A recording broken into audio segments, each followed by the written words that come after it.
আসসালামু আলাইকুম। একটা মানুষ যখন তোমার কাছে সহযোগিতা ভিক্ষা চায়, সে কিন্তু বুকে ফাতর বেঁধে এসেছিল,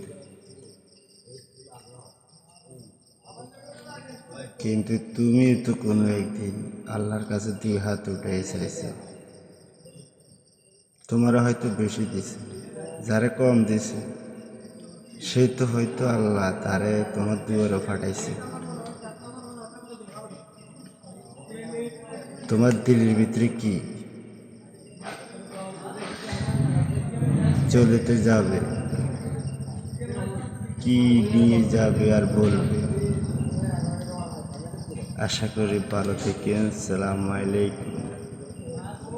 মন তোমাদের সবার জন্য প্রাণ, সবাই সবাই প্রাণ কান্দে। ভুলে যেও না অতীতের কথা।